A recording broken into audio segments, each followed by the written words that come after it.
Raphaël Legendre, il n'y a pas que la taxe sur les riches et les chauffeurs des premiers ministres. Il y a d'autres sujets prioritaires. Sébastien Lecornu a annoncé ce week-end dans la presse un grand acte de décentralisation. Pourquoi faire ? Oui, c'est vrai. Alors, de prime abord, ce thème peut paraître un petit peu surprenant.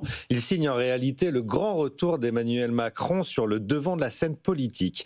Car depuis la dissolution ratée de juin 2024, le président de la République a été en retrait. Il a d'abord eu du mal à digérer la défaite. Puis il s'est fait imposer deux premiers ministres qu'il ne voulait pas, Michel Barnier et François Bayrou. Mais le purgatoire, c'est terminé. Avec la nomination de Sébastien Lecornu, le chef de l'État veut reprendre le fil de son quinquennat. Et qu'avait-il annoncé juste après la réforme des retraites au printemps 2023 ? Eh bien, une grande réforme de la décentralisation.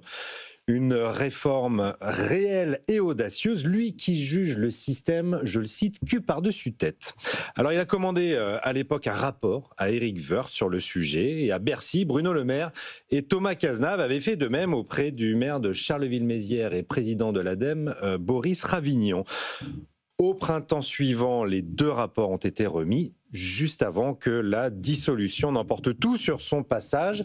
Nous voilà 15 mois plus tard, Emmanuel Macron a enfin le Premier ministre qu'il souhaitait, alors il reprend le fil et les manettes. Voilà pourquoi Sébastien Lecornu, parmi ses premières déclarations, a annoncé un grand acte de décentralisation, de clarification et de liberté locale qu'il présentera au Parlement. Il aurait pu ne pas dissoudre et envoyer Lecornu à ce moment-là, à la place d'Attaf. Enfin bref, ne refaisons pas l'histoire. On fait donc quand même un bon retour en 2023. Bah oui, exactement. Le président reprend le fil de son quinquennat, là où il l'a laissé. Ou du moins, il essaye. Il faut dire que le sujet est important. C'est un vrai sujet budgétaire. Selon le rapport Ravignon, le coût des normes et de l'enchevêtrement des compétences entre l'État et les territoires s'élève, tenez-vous bien, à 7 milliards d'euros. 7 milliards et demi précisément, 6 milliards pour les collectivités, 1,5 milliard pour l'État. Alors, comment il compte s'y prendre ? Alors, on a peu d'informations pour l'instant. Tout juste sait-on qu'il veut redéfinir les actions de l'État et placer les administrations soit directement sous l'autorité des ministres et des préfets, soit d'un élu local.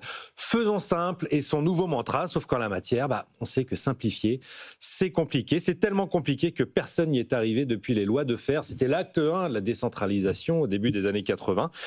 Aujourd'hui, l'enchevêtrement des compétences tous azimuts dans l'urbanisme, le logement, la transition écologique ou les aides économiques a dilué les pouvoirs, induit de la lenteur dans la prise de décision. Tout le monde s'occupe de tout et donc personne n'est responsable de rien. Et pour faire tourner cet énorme bazar, il a fallu embaucher beaucoup de fonctionnaires, notamment territoriaux. Le nombre de fonctionnaires territoriaux a augmenté de 40% depuis le début des années 2000. C'est 2 fois plus que la fonction publique dans son ensemble. Alors, Sébastien Lecornu fera-t-il des miracles sans majorité à 6 mois des municipales et à 15 mois de la présidentielle ? On peut en douter. N'empêche que la réforme du millefeuille administratif n'en reste pas moins une réforme importante. Il y a trop de symboles, Raphaël, on ne parle que des symboles, les ministres, les taxes sur les riches. Si on parlait un peu de croissance, peut-être, on sera donc à 0,7 en 2026, c'est loin de l'objectif gouvernemental.